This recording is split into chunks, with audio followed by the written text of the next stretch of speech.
салом бинандагони азиз. манзури шумо аст барномаи ошпазӣ дар табиат аз телевизиони илм ва табиат.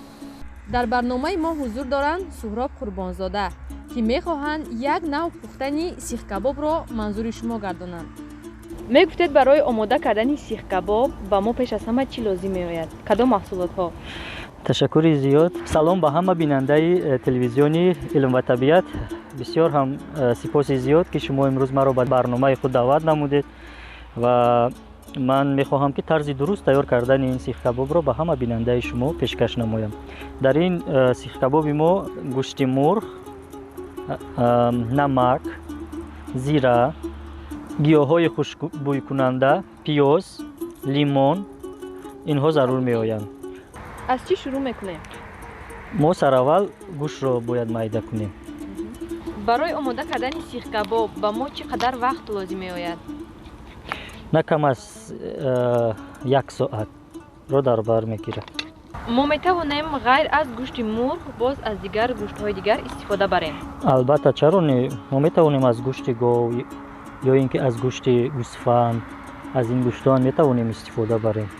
ҳар кас бо хоҳиши таби худ метавонад гӯштро интихоб кунад. ман имрӯз тасмим гирифтам ки аз ин гӯшти мурғ баҳри бинандаи шумо пешкаш намоям, чунки ҳаво сард аст. аз гӯшти гӯсфанд ё ин ки аз гӯшти гов дида гӯшти мурғ тезтар тайёр мешавад. бояд мо гӯштро бо қисмҳо ҷудо карда бо ҳамин монанд тақсим кунем, чунки дар ҳайни пухтан онҳо ҳар чӣ қадари майда бошанд ҳамон қадар тезтар мепазанд.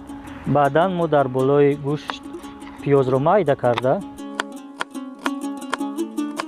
шумо ошпазӣ дар табиатро дӯст медоред?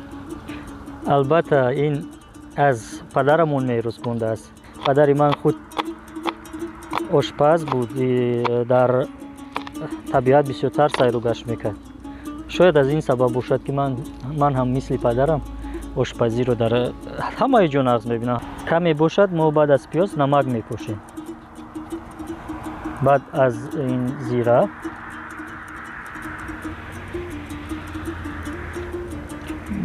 баъд гиёҳҳои хушбӯйкунанда, пас он лимонро бо ҳамин тарз майда карда дар болояш мегузорем. шумо ғайр аз сихкабоб боз кадом намуди хӯрокҳоро омода карда метавонед?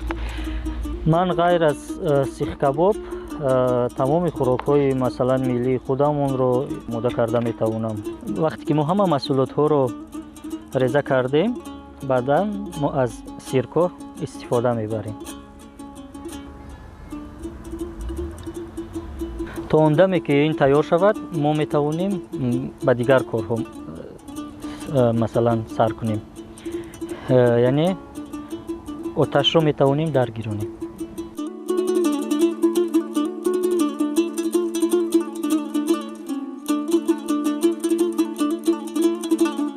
баъдан чӣ кор мекунем? баъдан мо ҳамин гӯштҳои омехташударо бо ҳамин тавр дар ҳамин сих якоякашонро меандозем.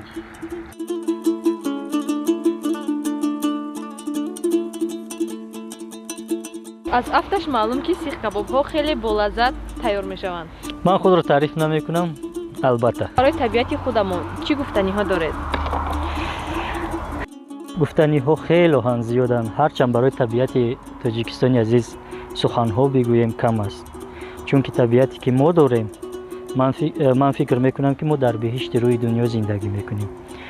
табиате ки мо дорем дар ягон гӯшаи ҷаҳон нест. ин қадар боду ҳавои тоза, ин қадар мардуми самимӣ.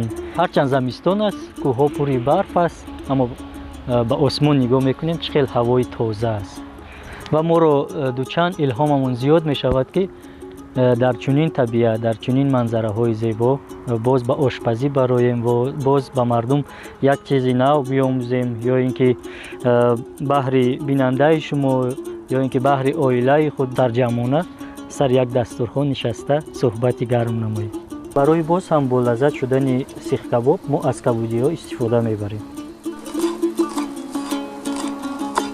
зимистони имсола хеле сард омад, ҳамин хел не? албатта, чунин зимистони сарду сангинро ман 10 сол пеш дида будам дар Тоҷикистон. من فکر میکنم که این سردی ها به طبیعت، به زراعتکاران، به اون نفرانی که در صحراها کار میکنند به نهایت فایده کلان دارد. برای باز هم با لذت شدن سیخ کباب ما از پمیدار و بلغاری استفاده میبریم.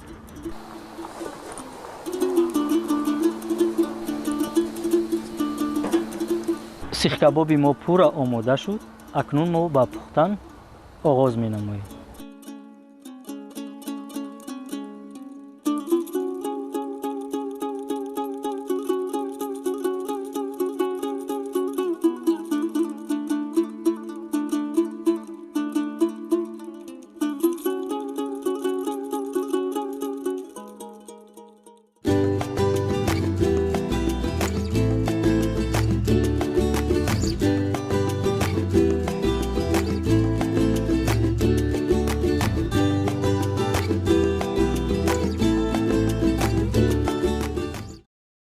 سیخ کباب ما تیار شد.